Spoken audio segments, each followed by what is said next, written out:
India ভ্রমণ যাত্রার ১ম দিনেই বগুড়ায় রাত ১টায় গাড়ি পৌঁছানোর কথা। সেখানে পৌঁছাই ভোর ৬টায়। কি যে অবস্থা! লালমনিরহাট পৌঁছে কোনরকম নাস্তা সেরে ফাঁকা বাস নিয়ে লালমনিরহাট থেকে বর্ডারের উদ্দেশ্যে রওনা দেয়। অবশেষে দুপুর ১২টায় পৌঁছায় বর্ডারে। বাংলাদেশ বর্ডারে ইমিগ্রেশন শেষ করে পায়ে হেঁটে চ্যাংড়াবান্ধা বর্ডার ইন্ডিয়া সাইডে যায়। সেখানে সুন্দরভাবে ইমিগ্রেশন শেষ করে নেয়। তবে ইন্ডিয়ার সাইডে ৫ই আগস্টের পর থেকে বেশ ভালো চেক ইন করে।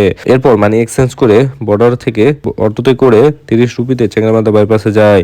আপনারা চাইলে এখান থেকে শেয়ার ট্যাক্সি বা রিজার্ভ ট্যাক্সি করে শিলিগুড়ি, দার্জিলিং, সিকিম যেকোনো জায়গায় যেতে পারবেন। আমি বাজেট ট্রাভেলার, তাই বাসে করে যাব শিলিগুড়ি। এছাড়া বাংলাবান্ধা ফুলবাড়ি পোর্ট ব্যবহার করলে আরো সহজ হবে শিলিগুড়ি, দার্জিলিং, সিকিম ভ্রমণের জন্য। তারপর চ্যাংড়াবান্ধা বাইপাস থেকে দুটি বাস চেঞ্জ করে আমি শিলিগুড়ি পৌঁছাই। বাস থেকে নেমে অটোতে করে আবার ২০ রুপিতে পৌঁছাই নিউ জলপাইগুড়ি রেল স্টেশনে পৌঁছায় ওয়াশরুমে ২০ রুপিতে গোসল সেরে নেই। ফ্রেশ হওয়ার পর আমার গন্তব্যের টিকিট কাটতে যায়। আজকে রাত্রে ট্রেন, অনেক আগে থেকে টিকিট না কাটলে টিকিট পাওয়া যায় না, তাই ওয়েটিং লিস্টের টিকিট কেটে অপেক্ষা করি।